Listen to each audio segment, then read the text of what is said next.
Welcome everybody to my podcast, Big Little Small Talk.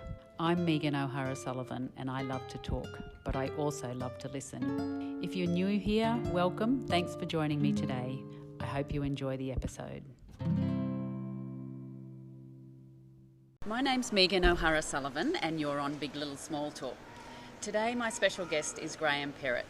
He's an author, he's a father, he's a teacher, he's a musician, he's a lawyer, he's a raconteur, and he's so much more. Welcome to Big Little Small Talk, Graham. Honoured to be on, Megan. Honoured to be on Big Little Small Talk. Graham, you're in Toowoomba today because you have written your fourth book entitled The Long Story. Tell me about The Long Story. What's it about? Well, it's a departure from my first three, which were part of a trilogy and were fiction. This is non-fiction, written with Wayne Long, who is much of the subject matter. Wayne Long is a Kamilaroi man from my hometown of St George. The surname Long indicates he's also got Chinese ancestry. So by looking at his life and his family and his ancestors and that interplay between First Nations Australians and Chinese Australians, looking at using the micro to look at his life, I've been able to look at the macro and that story in Australia. The community that I represent down in Brisbane has a significant Chinese diaspora, people from the mainland, from China, from Taiwan, from Singapore, Hong Kong, Malaysia, all sorts of people, looking at their lives and their contribution to Australia and that interplay between the two groups. So tell me about Wayne's experience of growing up in St George. So I know not that long ago we were out in St George with you because you had a group of people from your electorate in Moreton come out. Tell me about I guess what I'm trying to get at is the level of discrimination that Wayne may have faced growing up in St George. Yeah. Look, I say up front in this, week before the referendum on The Voice, that things are better, but certainly the Chinese were discriminated against when the founding fathers of white men wrote the Constitution. They were deliberately excluded. Chinese people, Indian people, dark-skinned people and Aboriginal people were deliberately excluded from our Constitution. We still have a race power in our Constitution, which is quite unbelievable. But Wayne, growing up, I thought I knew him. We played footy together, we went to school together, we played sport together, we hung around together. But then when I sat down and Wayne told his story, he lived the life, and I wrote it up, I realised how there was some institutional disadvantage in Wayne's story. Wayne's one of 8 children, I'm one of 10 children, so our families are interconnected in a small country town, as you know. A bit like Tara, you know what goes on in that family, and there's been some great, a lot of triumphs, but a lot of tragedy in the Long family as well. So I just tried to tease that out and tell that story.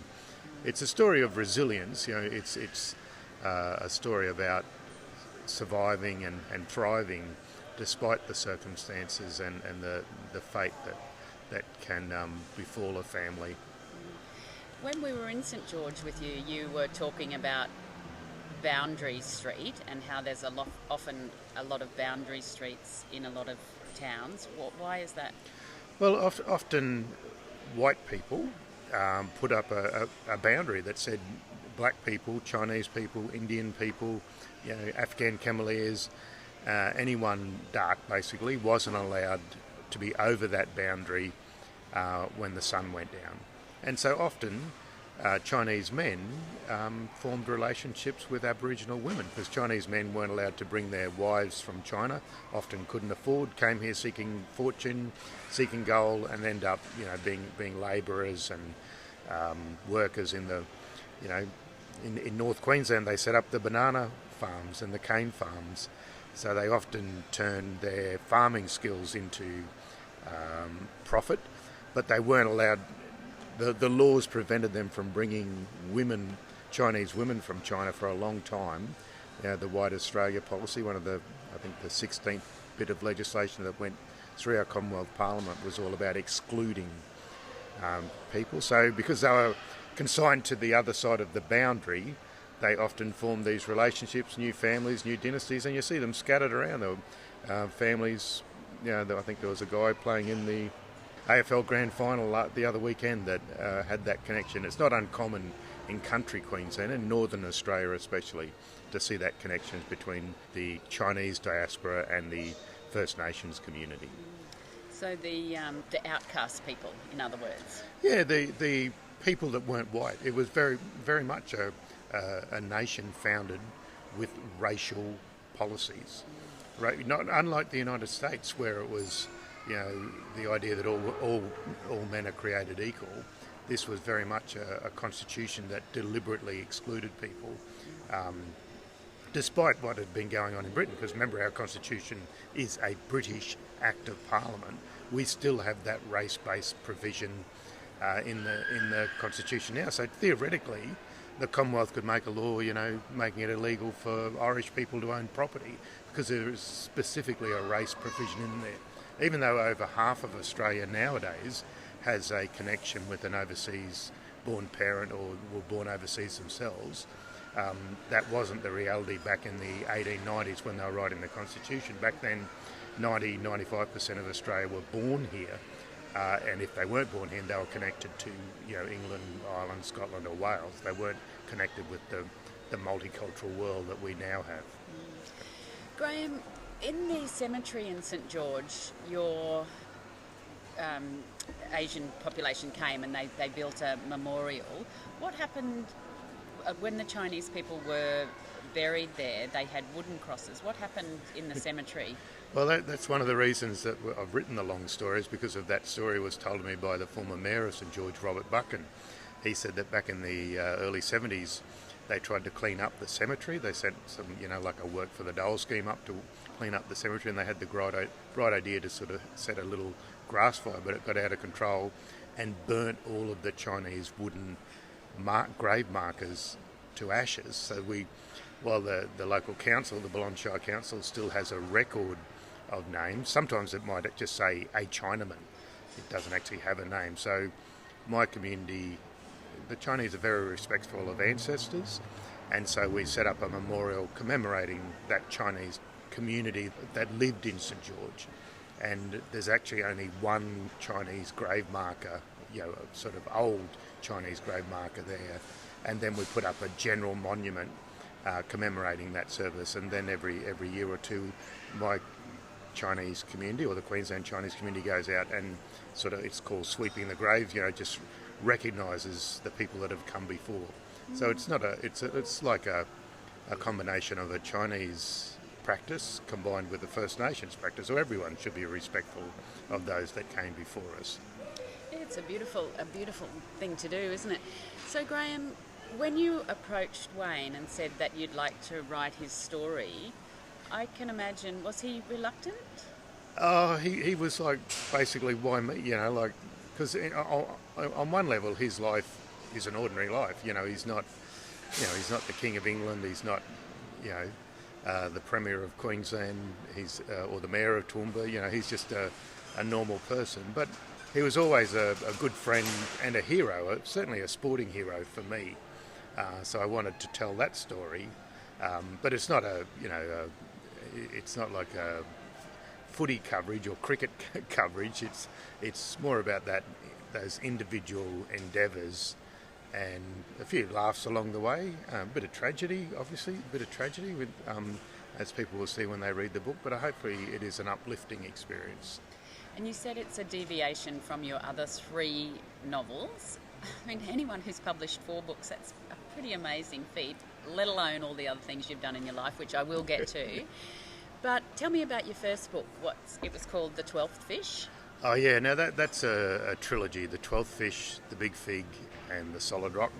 The animal, vegetable, mineral trilogy.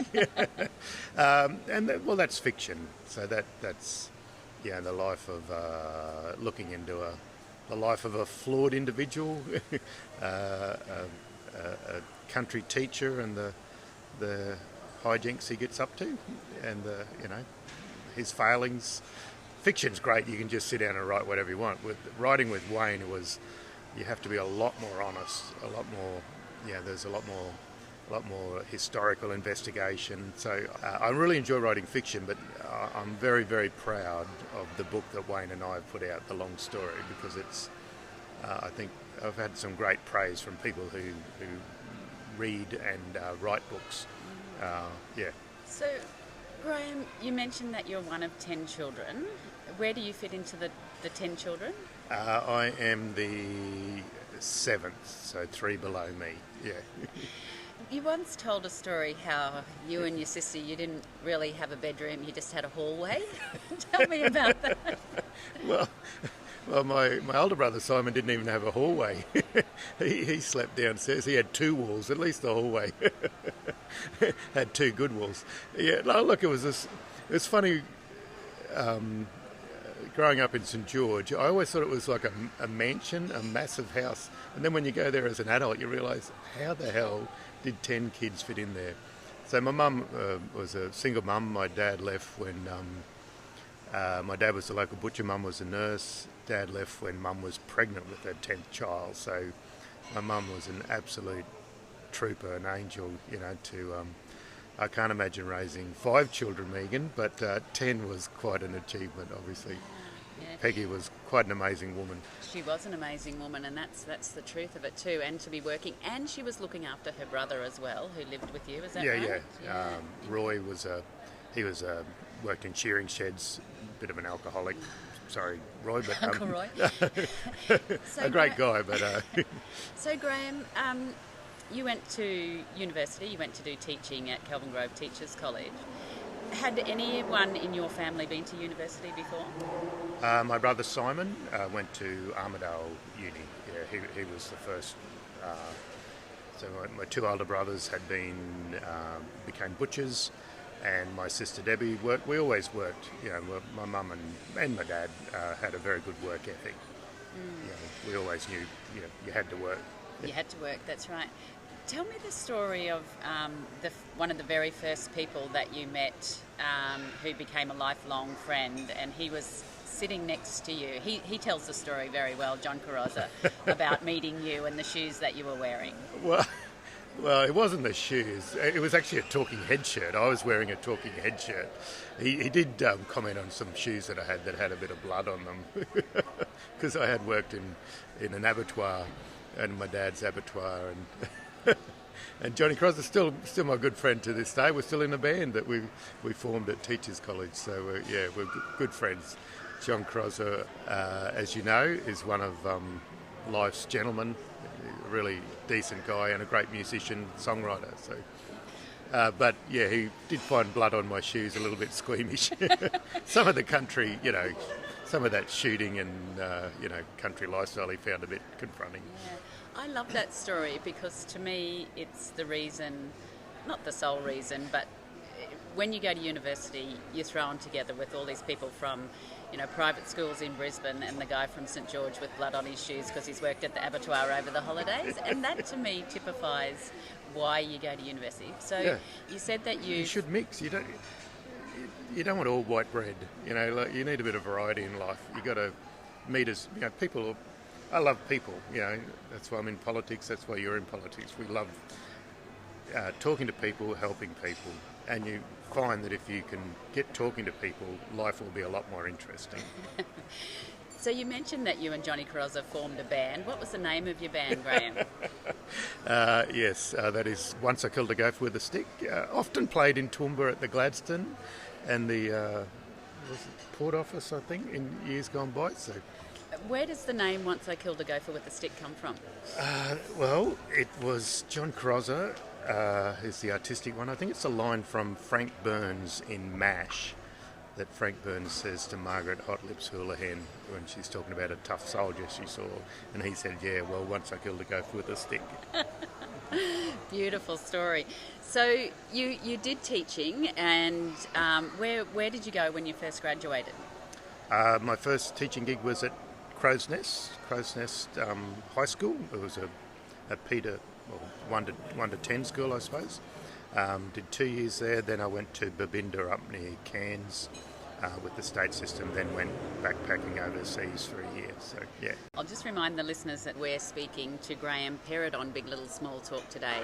Graham's got a varied career, and we're just starting at the point where he's become a new teacher. He's posted in Babinda, and you were there for a little while, and then you decided to come back to Brisbane. Yeah, so after a year overseas, I did manage to get to marry a Canadian along the way, and went overseas, lived in Calgary for a while, and then ended up back in Brisbane. It was just way too cold for me. I can sort of handle Toowoomba cold, but not Calgary cold. And you decided that teaching probably wasn't going to be your lifelong career. What did you do after that?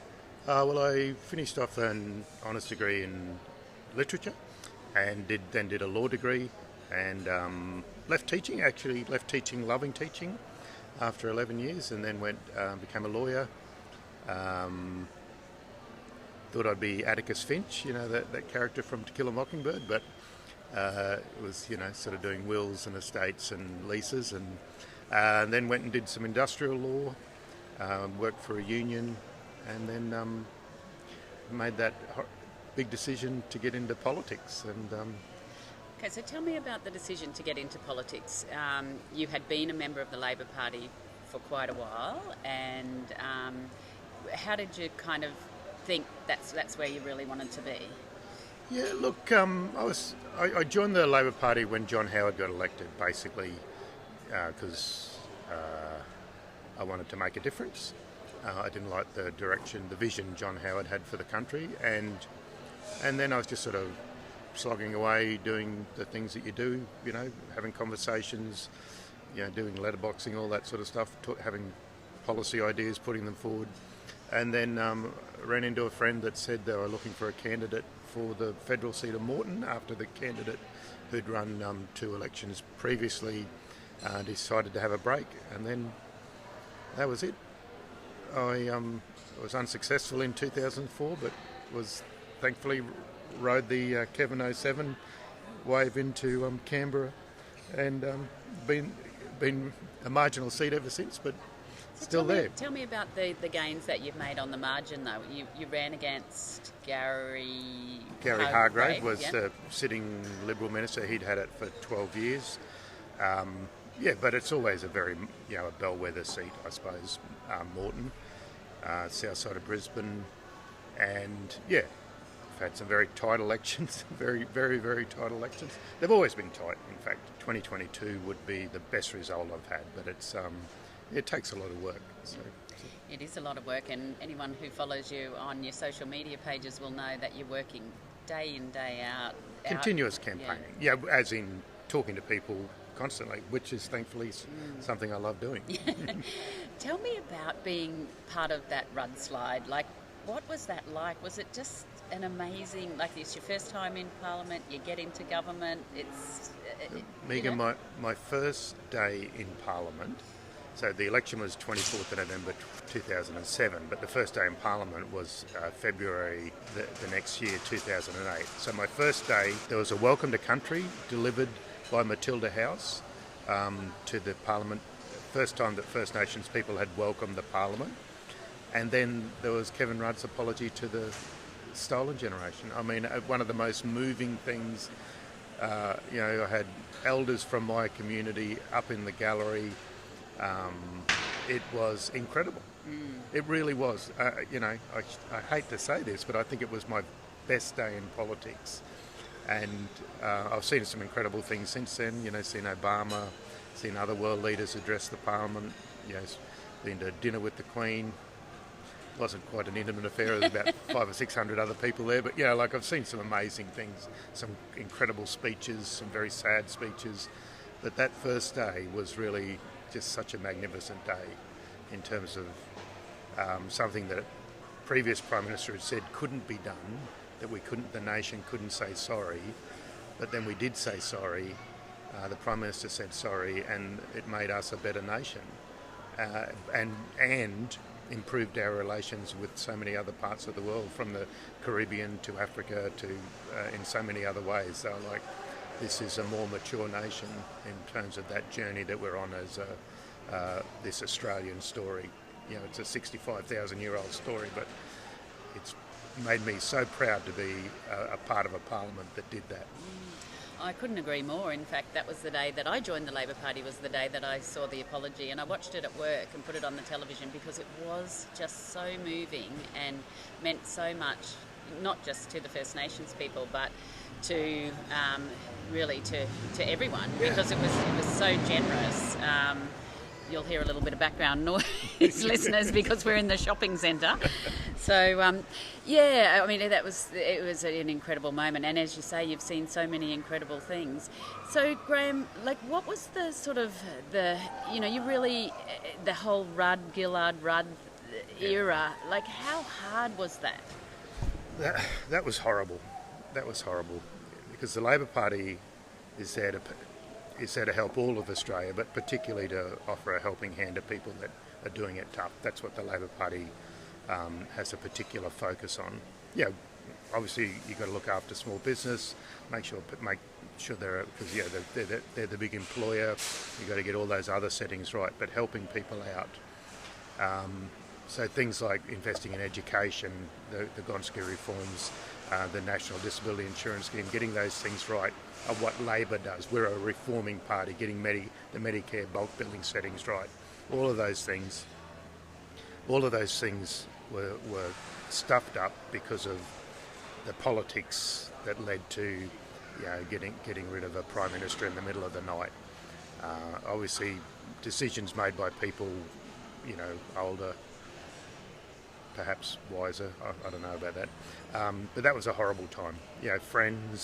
Good friends, when you have to choose a leader, that sort of thing, that's a horrible time, and I really cannot apologise enough to the Australian people for us taking our eyes off the political ball, because people's lives are damaged when Labor let someone like Tony Abbott come in, and then all those cuts that he visited on hospitals, on schools, on Aboriginal and Torres Strait Islander people, Yeah, I mean, it's just, I can't imagine what it would have been like. I mean, it would have been exciting, but incredibly it was horrible. Devastating. Horrible. I think back to the time when Julia Gillard was trying to negotiate with Andrew Wilkie about the pokies, and how that was good policy, and that did not come to fruition because of politics. Look, we made some changes, but gambling.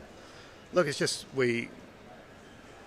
many good things came of it. You think of the NBN, like Tony Windsor and Rob Oakeshott were able to roll out NBN in the country parts of the nation that probably wouldn't have occurred. So, good Labor governments change this nation and make it better. All the great reforms in the bush, hospitals, Medicare, education, NBN, all the great things in the bush are rolled out by Labor Party governments, not by the Nationals.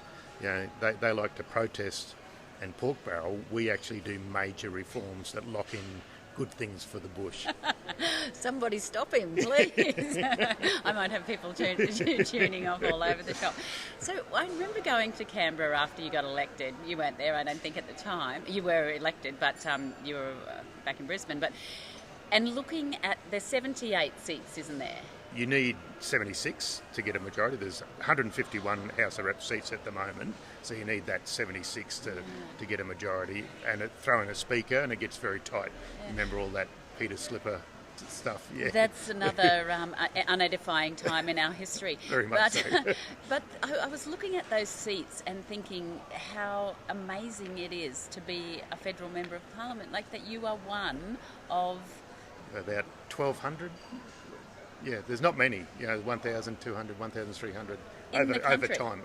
That's since Federation. Yeah. Because a lot of people, some people stay there 50 years. Remember?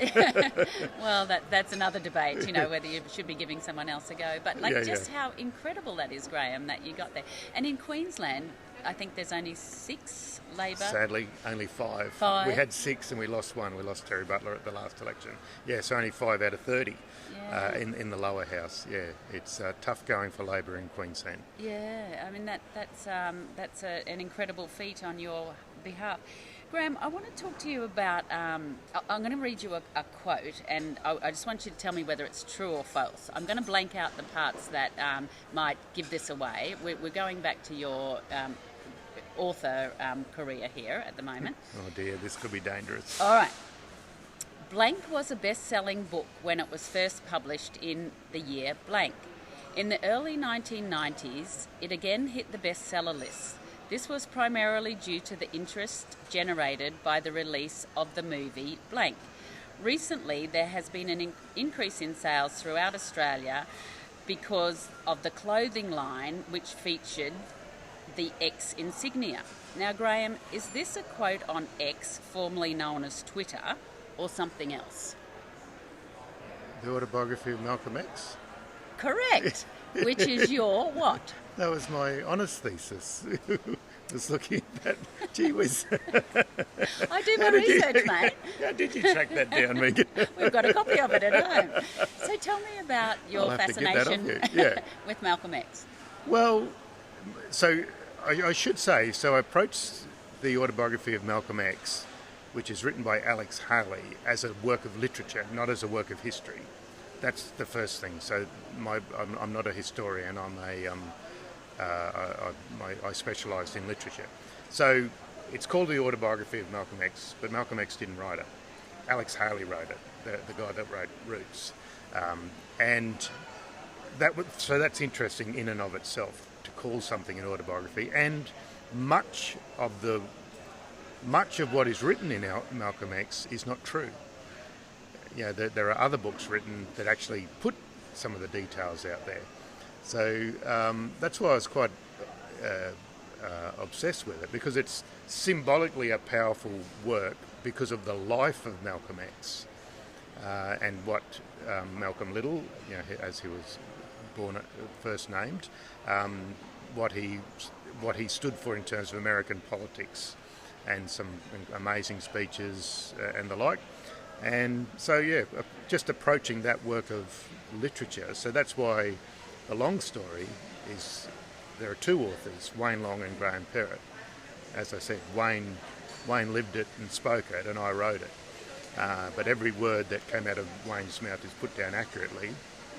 But Alex Haley didn't know Malcolm Little's life. So what came out of Malcolm's mouth, if it was accurately written down, and there's debate about that. You know, I've got the phone records, the recordings of every word that I've written down. Alex Haley, even when it came to Roots, he liked to tell a good yarn, so which is fine in fiction, but in non-fiction you've got to write honestly, I think. And I think sometimes Alex Haley and/or Malcolm X wanted to create a political work more so than an accurate historical work, which are slightly different things. So Malcolm X sanctioned the work, did he? Well, he died. He was assassinated. So in a way, the author, Alex Haley, had creative control over what went out. So that's one of the other tensions there. You know, it's not like an authorised autobiography, an authorised biography. It's deliberately called an autobiography, which is a lie. Duplicitous. To say the least, yeah. That's right. But it's a powerful piece of literature worth reading in and of itself. But, you know, you might remember Helen Demidenko. In fact, I think you gave me a signed copy of her book once, because I went to uni with Helen Demidenko, then Helen Darville. You know, it's what are you putting forward and why are you doing it? Is that, you know, one literary theory is that the author is dead, you can write whatever you want, create whatever you want, but I think you must be more honest with the reader, and certainly my books, I try to be 100% honest. You know, obviously under the cover of fiction you can do that a lot more, but certainly this book, The Long Story, it's a much more honest approach to the reader. So just circling back to your first book, The 12th Fish, you said that's it's a work of fiction. So it's about that young teacher who moved out of Brisbane, wasn't it? And he was a great guy. What was his name? No, the protagonist? Lawrence. Yeah. No, he's a hopeless individual, hopeless character with many flaws. Yeah. Graham, what I really admire about your story and your wife's story, and I don't think she would mind you talking about it, I often talk about the plod, putting one foot in front of the other and keep going towards where you want to get to. And that's what I admire about both of you. Can you tell me what Lee did when she first finished school and then Well, Lee is a Cairns girl, well, from Babinda actually, but Cairns girl, so should say that Lee's not Canadian. Lee is my second wife, just for those still following. Second and only last. wife. Second and last, yeah. So yeah, she came from Cairns and then went to university here at DDIE, as it then was, and then she's done a literature degree, done a social work degree, done a law degree, and now is working on behalf of the people of Queensland. So she is magnificent. Yeah. I think to me, both of your stories are such a great story of keeping going back, studying, working your way up. You don't have to finish with the big score at the end of... Nothing wrong with getting 990, is there, Megan? We know people that get 990. I only know one, but my husband, the smartest man alive. He is the smartest man alive. Well, yeah, but you keep plodding. You keep what is that saying? I think you told me that life is the best lives are led by those who turn up. You just got to keep even though life can be tough, you just got to keep turning up, and that's what Lee does, that's what I do, And in the meantime, you've had two little boys. How are they? Now, tell me what the middle name of your eldest child is. This is your political... Shay. Shay, after Che Guevara. Not after your sister, but after... although she's spelling. Lovely. So why did you decide to give him the name Shay? Well, I guess his first name was my wife's choice, and so I just thought that was a good. And I thought Che Guevara is a problematic character from history, but he does also symbolise something. People would have seen Che Guevara posters, and it symbolises protest rather than mass murder and some of those things, but about turning up and fighting for what's right. And much of the Che Guevara I admire is about fighting for what's right, particularly for the people that didn't have a voice, and that's the bit of Che Guevara I like. We've got a theme running here, Graham, by the sounds of it. You're a driven and dedicated person for a reason. Now, I'm close enough to see the little scar on the top of your nose that you got from... What happened when you were eating a bit of sushi one time? Lee and I were watching Veep, and I laughed so much while I was eating that I choked and then bent over and smacked my head on the kitchen island and knocked myself out. And was it not recorded on YouTube or something like that? Because you seem to get a little bit of notoriety for that. No, because I still had local things I had to do, and so there was all these photos of me with stitches on my because what can you do? You get just and then so I think Terry Butler was actually the one that took some photos, and then it went on from there, and then it went on Twitter, and then Julie Louise-Dreyfus from Veep actually responded to me on Twitter. Did she? I did not know that. Yeah. Oh, what did she say? Oh, something like, be careful or something like that. But, it was quite an amusing moment. So talk about a moment in history that's made your political career. That's well, I don't know about that. I don't know about that. The ability fabulous. To knock yourself out while laughing. It was a very funny part of Veep. But Veep was a great show, for sure. It's the best insight into how politics really works. Utopia makes you sad, but Veep makes you laugh. Yeah, Utopia. Bit too real. A bit too close to the bone, absolutely. So, Graham, politics is a dirty, dirty, dirty game. What was happening to you when one of your books came out and the opposition decided to give you a tag? What did they call you? The Minister for? I'm not sure if it was the opposition. It was certainly people in my community put out I think it was one of the church groups, put out a political flyer calling me the member for porn. The member for porn. Obviously they've never read the books because, if you bought it for the porn, you'd get your money. You want your money back. But still, it was a bit racy for a politician, I guess. And so they used to, in fact, every 3 years they'd put out a flyer. It was always good for book sales, but I don't think they ever read the book. So. Yeah. But there's still people bring it up. When I door knock on The Voice and other things, I'll say, you're the guy that wrote it. The member for porn. There's not too many people who can claim that title, I wouldn't imagine. I don't think so. I think there's been a minister for porn, but, I was just a backbencher, so...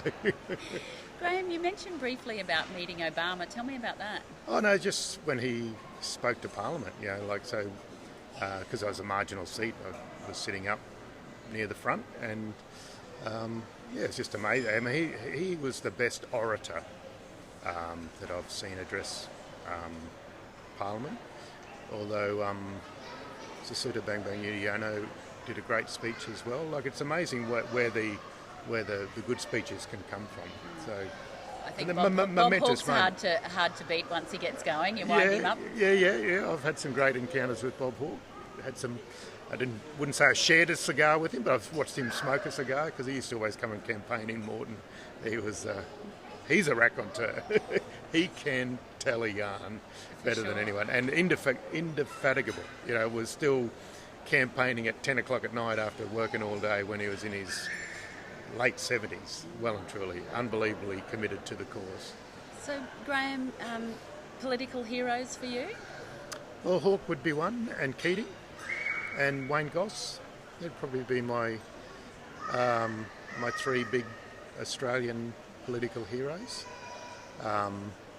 Big fan of Julia Gillard in terms of ticker, just pure ticker and courage and just good character to be with. But yeah.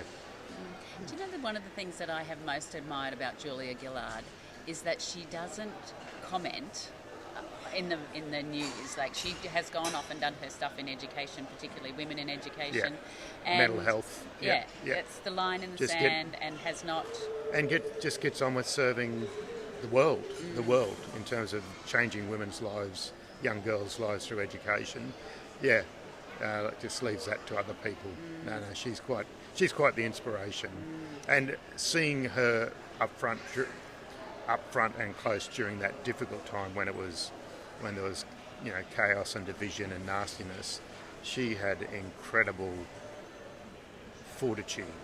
Just through all of that, she was an inspiration. Let alone the media talking about about her nails, her earrings, her jackets, and I've got to say, I'm the last person to ever notice any of that stuff. I just saw this incredible, hard-working woman who was devoted to the people of Australia. Yeah, great tribute, Graham.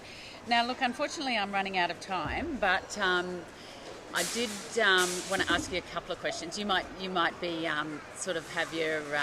you might not be able to be totally honest with me in this one, but I did want to ask you if you could do anything illegal, Graham, and not get caught, what would it be? Drugs. All right, okay, I'll give a bit more detail. How about, now this is going back to when I lived in Toowoomba, but I played rugby in Toowoomba and used to live in Brisbane. I remember one time, maybe when they're driving 200 kilometres an hour between Toowoomba and Brisbane. That's what I'd like to do. And since it's a fantasy question, maybe I'll do it on a motorbike. And since it's totally a fantasy, maybe on drugs as well. You're not recording this, are you, Megan? No. Okay, good. You're allowed to record people if they don't know that you're recording, is that right? Yeah, that's as long as one person knows. Okay, Graham, if I was to give you, and this might relate to your last question because this might cause this, if I was to give you an envelope with the date of your death, would you open it? Definitely not, because I believe you should live each day like it's your last, and value life. And I think that knowing that date would make all the other days unbearable, and I'd probably end up stealing a motorbike and doing a lot of drugs and driving really fast between Brisbane and Toowoomba. And we all know where that ends. That's right. And not in a good place. No. All right. What about, this was questions that were asked of Evan Dando, and I know that you're a big music fan, so I can't remember what his answer to this was. In 3 words, I am. Kind, adventurous, loyal, and funny. That's 4, mate. And innumerate. And that's 5. And innumerate, yes. He's funny. All right, Graham, one of my favourite questions that I always ask all of our guests are, and I know that you would not be a fan of the monarchy, even though you've dined with them, you and 600 other people in an intimate affair. If I was to ask you who your favourite royal person was, who would you say? All right, now, as you hinted, I'm a Republican, so my first choice would be Bob Dylan, because he's the king of music, but you want an actual monarch, so my choice is going to be shaped by Shakespeare, and I can't decide between Prince Hamlet, King Henry V, King Lear, and the King of Scotland, Macbeth, but I'll choose Henry V because he's the bravest of all of those. Great answer, I love that. And Graham, you and I were in a book club together. I just digressed quickly. What was the name of our book club? It was... the Libertines Library. That's right, and it was so highbrow, I was really struggling. I was paddling underneath, looking like I was cool on top, but that was something. Are you still in a book club? Yeah, with another one with my wife, actually. It's good. I love it. Well, you both love discipline. literature. Yeah, That's right. Yeah. And in Canberra, you play a lot of sport, don't you? You play with the other parliamentarians. What do you play? Play a bit of touch footy, soccer. So I only learnt to play soccer in Canberra. A bit of tennis, and a bit of cricket, sometimes against the press gallery. So yeah. Against the press, and it's across the aisle. Yeah, very much so. It's a great way to someone that you have completely different political views with. You can then play cricket together or touch footy together. Matt Canavan and I play cricket together, and there's not a lot we agree on. Speaking of completely different views, and you've got a band with other parliamentarians. Tony Burke's band. It's called the Left Right Out Band. And you play bass? I play bass. Excellent. Yeah. Who's the lead singer in the Left Right Out band? Mary Doyle, who won the Aston by-election, and Matt Keogh is a brilliant singer, great voice. He's the Veterans Affairs Minister, and Luke Gosling, a member for Darwin, does some singing as well. Fantastic. What a great culture builder, I guess. Yeah. All right, my very last question, Graham, is what's the song that can't keep you off the dance floor?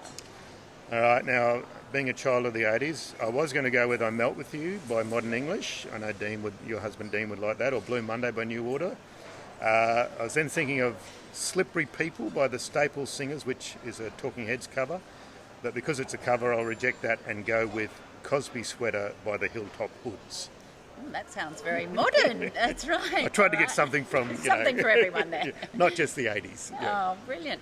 Graham, thank you for being so generous with me. I can see your book signing is calling you and you're going to have to run off, but I hope we can find a copy of The Long Story at Dymocks here, and if people want to go and buy it, apart from Dymocks, where would they buy it from? Just whatever bookstore they go into, but Dymocks in Toowoomba definitely has it, but if not, they could go direct to the publisher, Boolarong Publishing.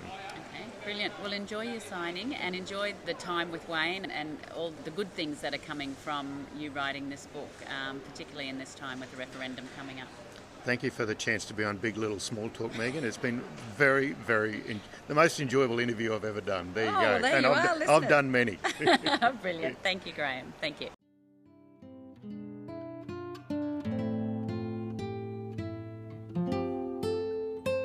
That's it for this week. Thanks for joining me on Big Little Small Talk. I hope you can make the time to join me next week. If you've enjoyed this episode, please subscribe on your favourite podcast app.